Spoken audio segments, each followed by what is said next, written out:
Vamos dar início à última mesa redonda do dia, para abordar o tema ciberresiliência, preparar, testar e sobreviver a incidentes graves. O painel conta com a participação de Carlos Silva, diretor de Cibersegurança e Proteção de Dados do Banco CTT, Ivo Rosa, Head of Security Operations Center da EDP, Luís Duarte, chefe de Divisão das Tecnologias de Informação da Agência Portuguesa do Ambiente, e António Correia, Area Sales Manager da WatchGuard.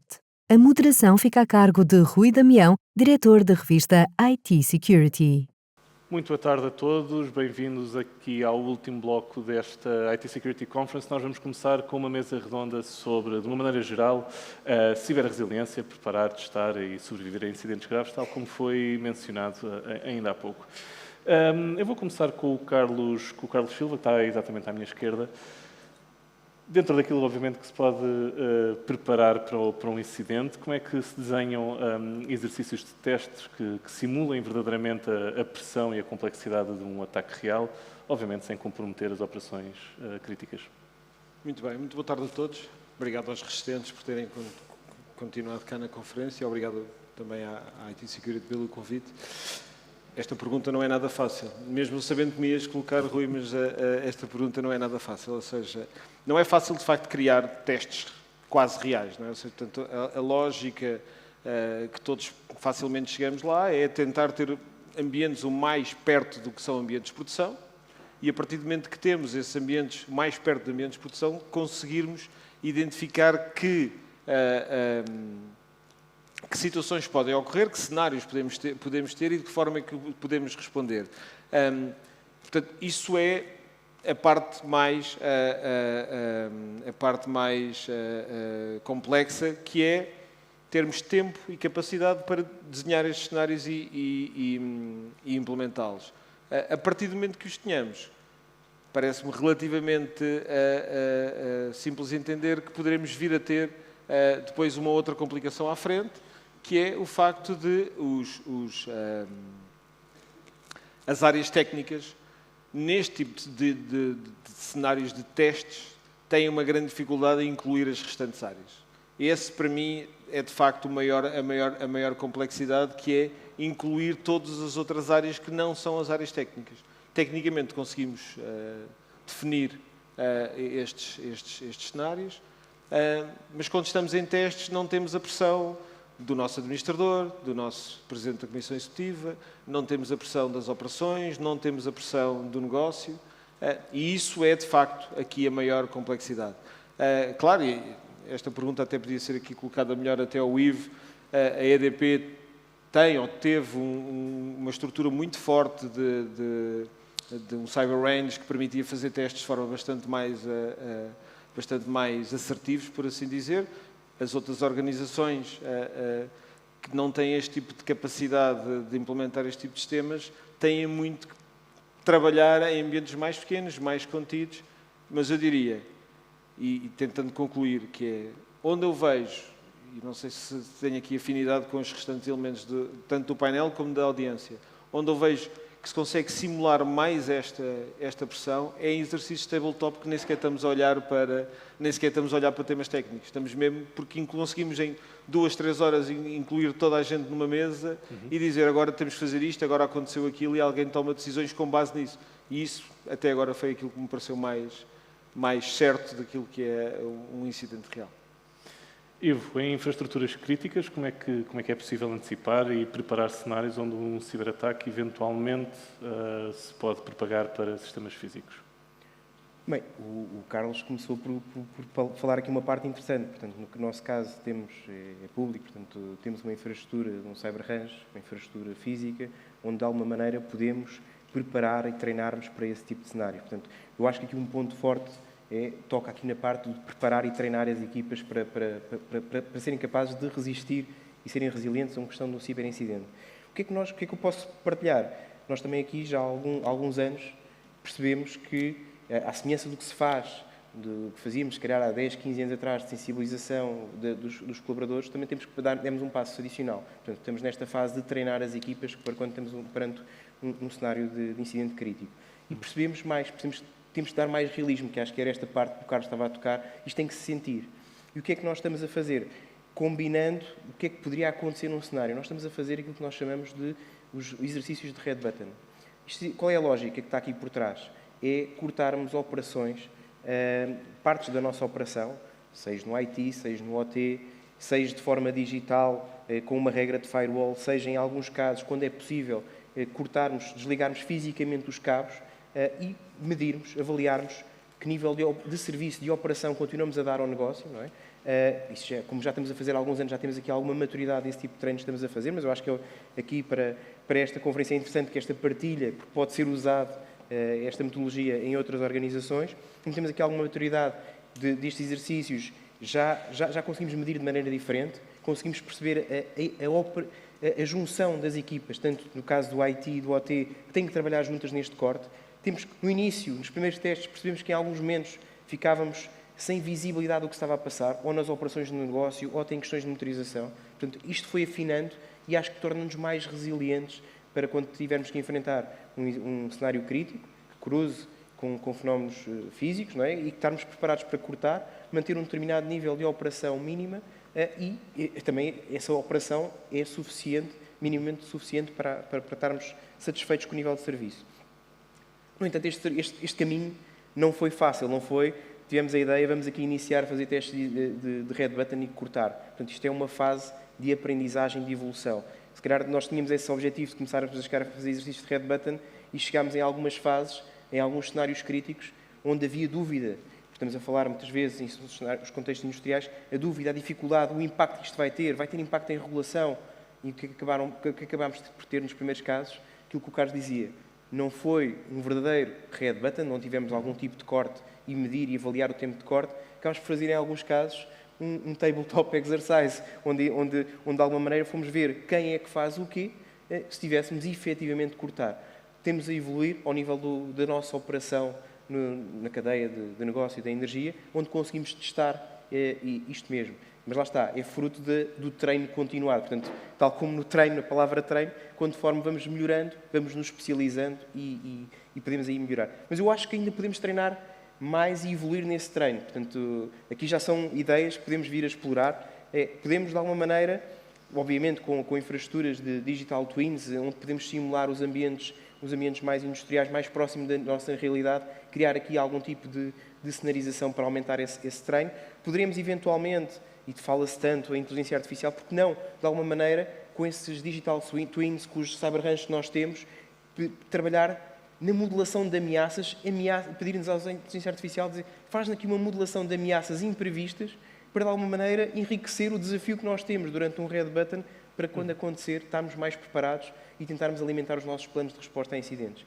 E, por último, portanto, nós temos vindo, com este exemplo acho que é interessante, a especializar estes exercícios de red button, que alguns começaram, lá está, com os tabletops, mas, se calhar, podemos ainda vir a evoluir, onde, eu vou usar aqui um chavão que não está associado ao fenómeno da energia, que a Clara trouxe há pouco, mencionou há pouco, que é, de alguma maneira, porque não fazermos um black start digital. Ou seja, temos aqui infraestruturas físicas que têm determinado tipo de operação, mas eu só me estou a referir toda a parte digital que suporta a parte industrial. Porque não evoluirmos, não estamos a fazer, portanto, em garantir se temos sistemas digitais que são redundantes, porque não forçar mesmo um black start, ou seja, tentar perceber se somos realmente resilientes a eu reiniciar um sistema, mantendo um determinado nível de operação, reiniciar o outro e voltar à normalidade. Portanto, acho que estão aqui alguns desafios para ainda irmos melhorar na parte de treino e tornarmos, se o treino for duro, certamente no dia-a-dia, no momento do incidente, esperemos que seja mais fácil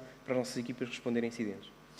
Luís, nós sabemos que todas as organizações têm, obviamente, problemas de orçamento, ou pelo menos o orçamento não chega para tudo aquilo que gostariam. No setor público, essa realidade é provavelmente um pouco mais complicada, diria assim.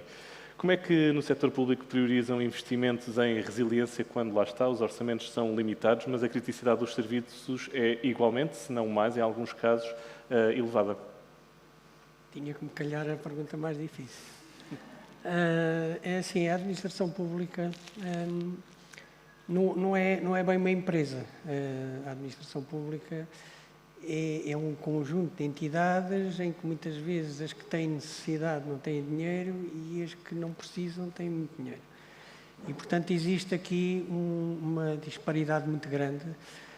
Há uma coisa que é, neste momento, eu penso que é clara em relação a toda a administração pública, é que não só ao nível das tecnologias, como ao nível da gestão e das áreas de negócio de cada entidade, existe uma noção muito exata daquilo que são as prioridades em relação à segurança.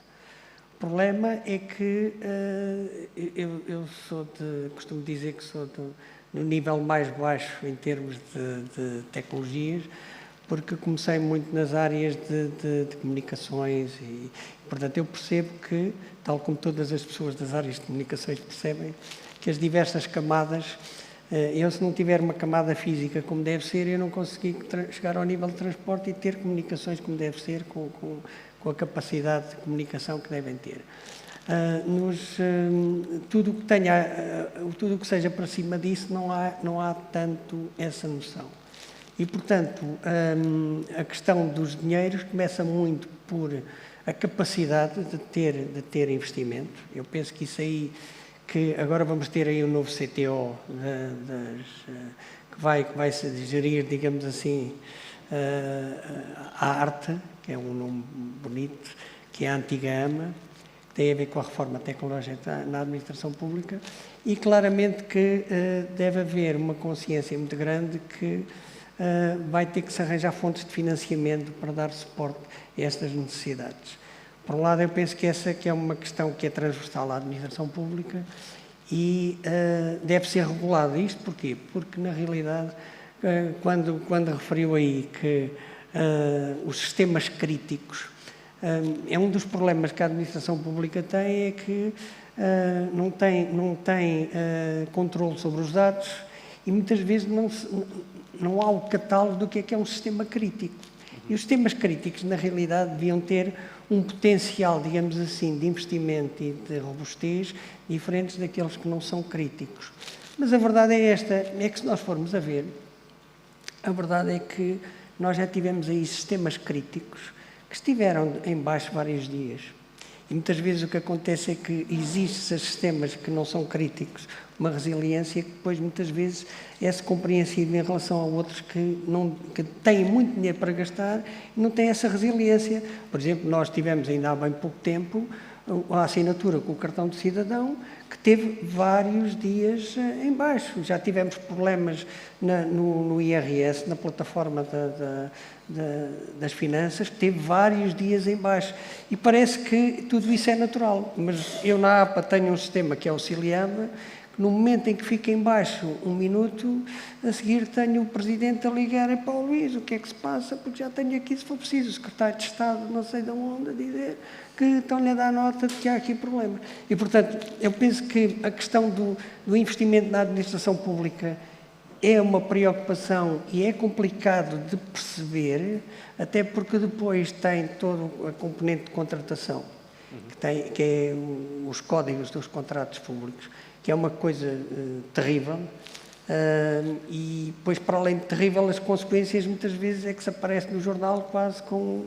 Eu às vezes até pergunto como é que ainda não aparecia a minha fotografia com umas risquinhas e aqui com um número aqui à frente, realmente parece que eu que sou um malandro porque faço muitas contratações públicas. Portanto, ao nível do investimento em sistemas, como disse, sistemas críticos, na administração pública não existe, digamos assim, um pensamento global. E o controle que é feito basicamente, é a AMA que o faz atualmente, que simplesmente faz uma análise de todos os investimentos que são feitos em todas as áreas, nomeadamente na área de tecnologias. Este é um ponto da arte, não indo contra aquilo que é a nova Agência da Reforma de Tecnologias do Estado, que também é arte. Ok. António, obviamente que a WatchGuard trabalha com várias empresas, naturalmente. Que diferenças mais críticas é que observam entre os planos de resposta a incidentes que as organizações têm no papel e a sua capacidade real de execução durante uma eventual crise? Bem, antes de mais, boa tarde a todos. Eu, se calhar, começava por dizer o seguinte. Eu acho que aqui no painel temos pessoas com muita experiência e com uma realidade, mais não seja a nível até pelos setores em que atuam e pela dimensão das empresas, que têm uma realidade que acaba, invariavelmente, por ser muito distinta daquilo que mais encontramos no mercado. Portanto, somos caracterizados por pequenas e médias empresas. E a primeira questão que eu coloco sobre isso é se efetivamente existe um plano. E logo só isso já me preocupa. Aquilo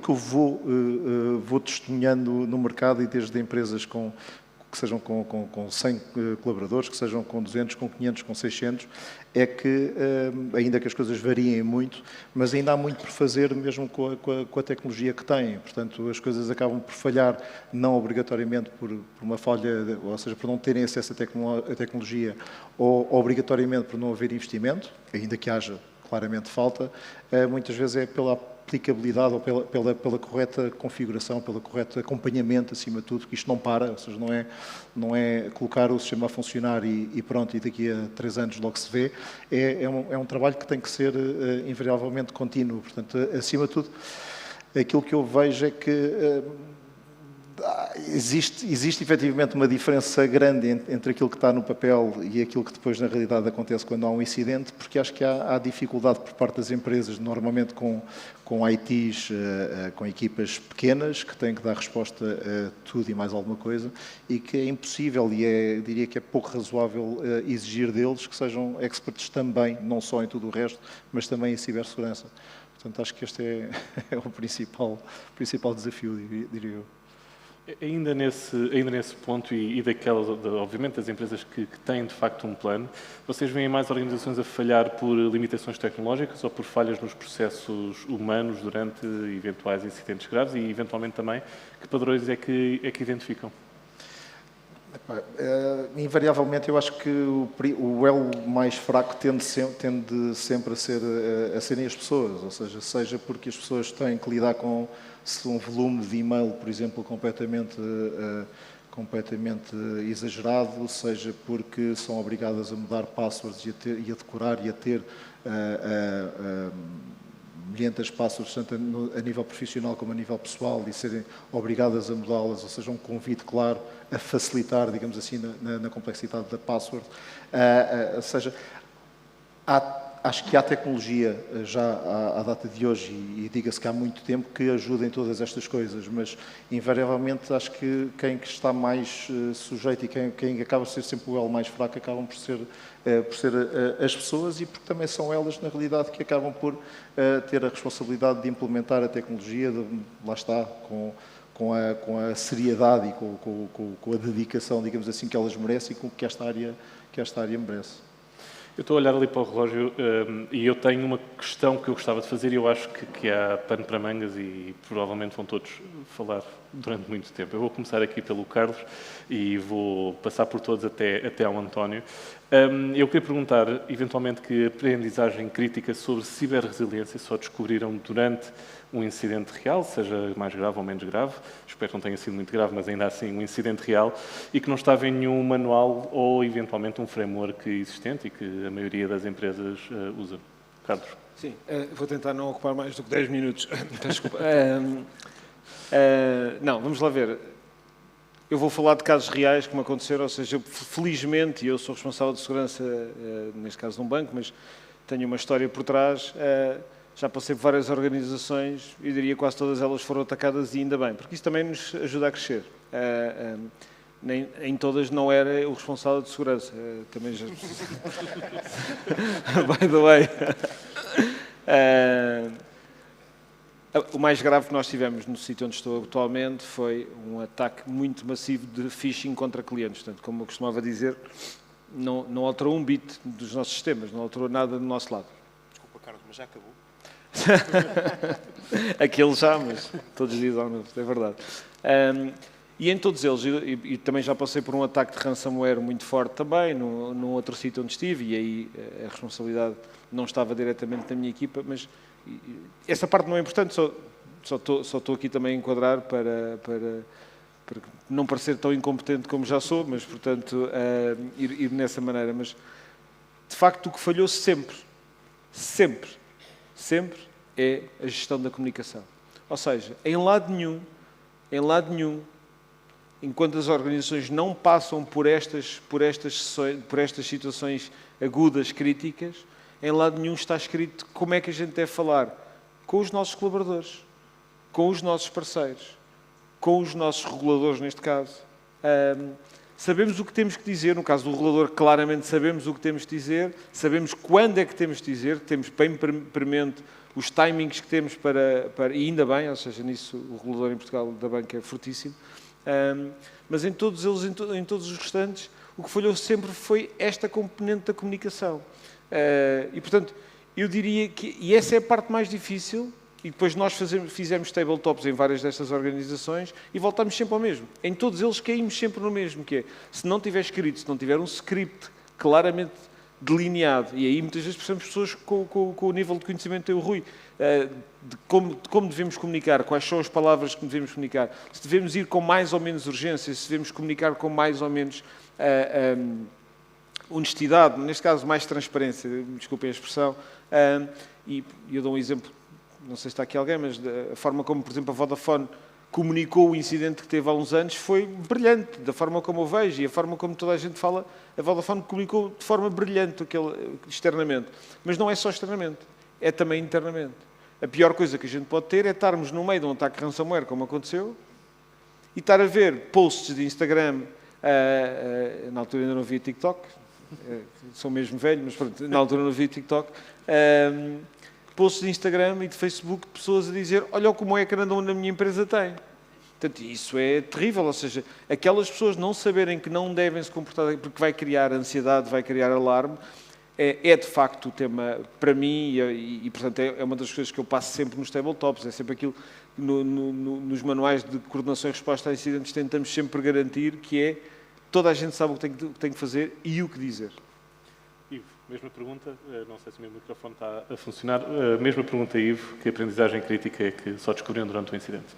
Pronto, eu até ia comentar um bocadinho com o que o António tinha referido, portanto, está aqui a questão dos planos, portanto, os planos têm aqui um bom guião, mas de alguma maneira o cenário ideal é quando o plano tem a capacidade de ser suficientemente elástico e se adaptar às imprevisibilidades que não estão contextualizadas nos planos. Portanto, muitas das vezes temos que lidar com situações difíceis, não previstas, não pensadas, e, portanto, isso sai claramente fora do guião. Eu identifico muito com o que o Carlos referiu, portanto, na perspectiva em que nós, tipicamente, temos um plano de resposta a incidentes de segurança, há ali uma parte com os frameworks tradicionais que cruza com o processo de comunicação e, muitas vezes, isto vai para uma outra área de departamento.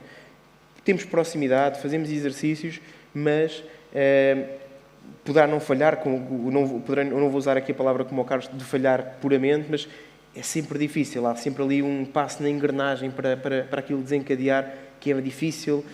Depois, há aqui outra parte, que é a necessidade de descodificação de linguagem que nós, da comunidade, falamos e que o jornalista, a área de comunicação, os órgãos de comunicação social não falam. Portanto, temos aqui percas de tempo, temos aqui ineficiências, apesar de tentar trabalhar a ter templates de resposta, mas depois lá está, qual é o template?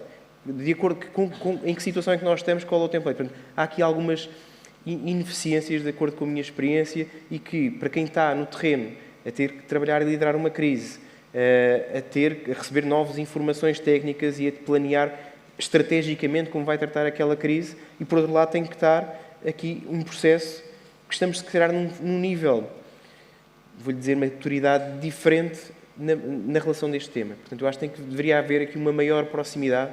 Todos nós falamos que na comunidade que isto não é só tecnologia, portanto é muito mais, mas envolve aqui outras áreas. Portanto, e temos que conseguir chegar que essas outras áreas cheguem aqui à cibersegurança. Luís, mesma pergunta, que aprendizagens é que aprendeu durante um incidente real e que não estava em lado nenhum? Relativamente à questão do manual, eu acho que esse manual não existe nem nunca vai existir. É um bocado como o manual dos filhos. Nós temos filhos e não há manual que nos salve porque cada um é diferente do outro. Relativamente a questões de ataques, a Agência Portuguesa do Ambiente, ou porque está bem protegida, ou porque tem sorte, ou porque ninguém se interessa em atacar a Agência Portuguesa do Ambiente, a verdade é que nunca tivemos propriamente um grande problema. Os problemas normalmente são reportados pelo Gabinete de Cibersegurança, que detecta determinadas coisas, tipo violação de alguma password que está disponível aí num site qualquer, coisas que rapidamente resolvemos. Agora, aquilo que é um sentimento e que nós temos muitas vezes internamente tem a ver com o comportamento das pessoas. Eu acho sinceramente que investe-se muito em inteligência artificial, mas claramente devia-se investir aí numa componente bem forte de estupidez artificial, porque as pessoas fazem coisas que não lembram o macaco mais velho, como se costuma dizer.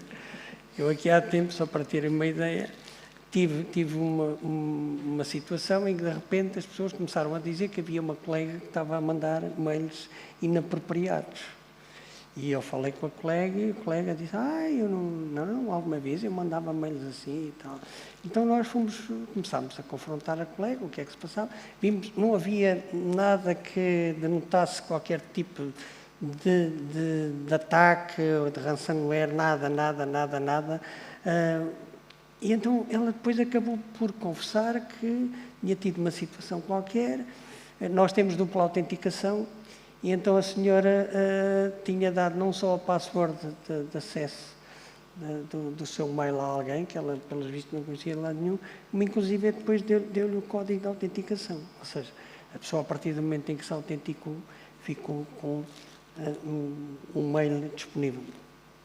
Tivemos que ter uma ação em que toda a gente teve que sair do mail e teve que se registrar novamente com a ferramenta do Authenticator da Microsoft, para termos a certeza que já não havia hipótese da pessoa continuar a dominar um mail de uma pessoa interna da casa para fazer o que bem lhe apetecia. Ou seja, estamos a falar de uma coisa completamente estúpida, que não cabe na cabeça de ninguém, mas que acontece. E claramente que a falta de literacia, com a falta de capacitação, porque as pessoas não é falta de aviso, não é falta das pessoas estarem em alerta, mas as pessoas às vezes fazem coisas que elas próprias dizem, eu não sei porque é que fiz aquilo, mas a verdade é que fiz. Portanto, eu acho que um dos grandes problemas da segurança informática, nós podemos ter NDR, XDRs, os R's todos, mas se tivermos pessoas que de repente se lembram de fazer coisas completamente estúpidas, é complicado lidar, a tecnologia não consegue. Por isso é que eu digo, uma componente de estupidez artificial acho que dava muito jeito em determinadas organizações. António, mesma pergunta, que aprendizagem é que tiveram durante o incidente real? Vamos lá ver, a minha experiência acaba por ser, é o que é, ou seja, é com uma grande distância, vindo do fabricante, nós apoiamos os parceiros tecnológicos, digamos assim, que prescrevem, digamos assim, o WatchGuard, e naturalmente depois temos contacto com clientes que são atacados, sejam prospectos, sejam clientes atuais, e pronto, e posso, quando muito, debruçar sobre isso, ou seja, não é tanto uma experiência de ter lidado com o ataque em si. E aquilo que eu vejo, já falaram um bocadinho de coisas essenciais. Tenho, por exemplo, se calhar falando de coisas práticas, um exemplo de um cliente que tinha sido atacado, foi uma password também pronto, um acesso de administração do sistema que foi claramente corrompido, digamos assim, e que lá está, conseguimos ver tudo aquilo que aconteceu. Hoje em dia, qualquer solução de EDR, depois com o apoio do suporte, tudo isso, consegue-se perceber efetivamente todo o caminho do ataque, ou pelo menos naquela situação conseguiu-se perceber. Mas muito bem, lidar com aquilo, o parceiro a tentar repor todos os sistemas e tudo isso, e depois, já mais para o final, em termos de reposição, houve aquela questão de, então, e agora esta passa, ponho o quê? Nome da empresa 123? E isto era responsável, na altura, da parte de segurança da empresa.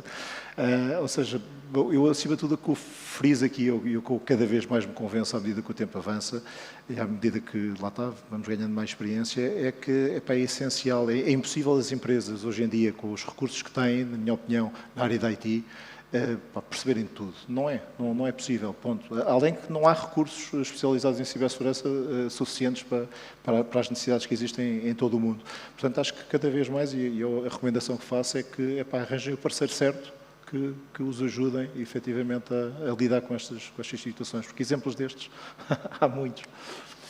O nosso tempo chegou ao fim. Muito obrigado aos 4 pela partilha da vossa experiência neste tema de ciberresiliência e vamos continuar então com a nossa conferência. Obrigado.